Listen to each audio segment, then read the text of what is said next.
ایک نوجوان نے آ کے عرض کیا تھا یا رسول اللہ میرے رزق میں برکت نہیں، جو کام کرتا ہوں فلاح ہو جاتا ہے۔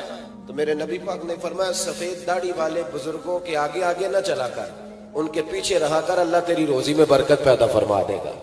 یہ جو بے ادبی ہے نا، بے ادبی یہ نقصان دیتی ہے۔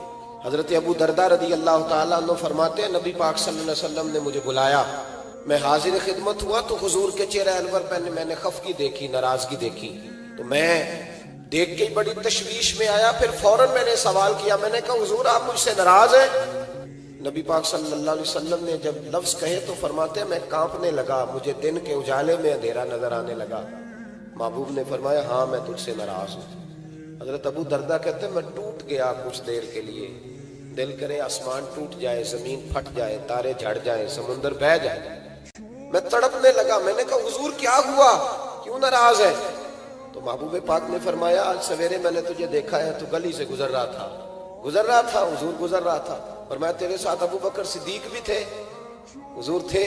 تو فرمایا پھر تجھے خیال نہیں آیا تو میرے ابو بکر کے آگے آگے چل رہا تھا، تجھے خیال ہی نہیں آیا تو ابو بکر صدیق کی عظمت کو نہیں سمجھا؟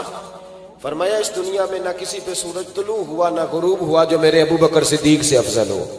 یہ جو بے ادبی ہے نا، بے ادبی یہ نقصان دیتی ہے۔ ادب بڑا ضروری ہے، اگر ادب نہیں تو کچھ بھی نہیں۔ اگر انسان تعظیم کرنا نہیں جانتا تو وہ تو کسی حد کا پابند ہی نہیں، اور جو آدمی جھکنا نہیں جانتا وہ تو مردہ ہے۔ اس لیے کہ جو اکڑ جاتا ہے وہ مردہ ہوتا ہے، جس میں لچک ہوتی ہے وہی تو زندہ ہوتا ہے۔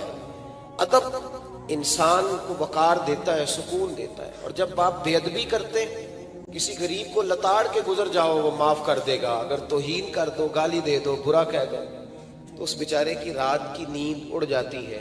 جو بے ادبی ہوتی ہے یہ ناقابل برداشت ہوتی ہے۔ یہ جو بے ادبی کر لیتے ہیں لوگ یہ برداشت نہیں۔ میرے نبی کریم سید عالم صلی اللہ تعالیٰ علیہ وآلہ وسلم نے ارشاد فرمایا کہ جو چھوٹے پر رحم نہ کرے اور جو بڑے کی توقیر نہ کرے، عزت نہ کرے، فلیس منا، وہ ہم میں سے نہیں ہے۔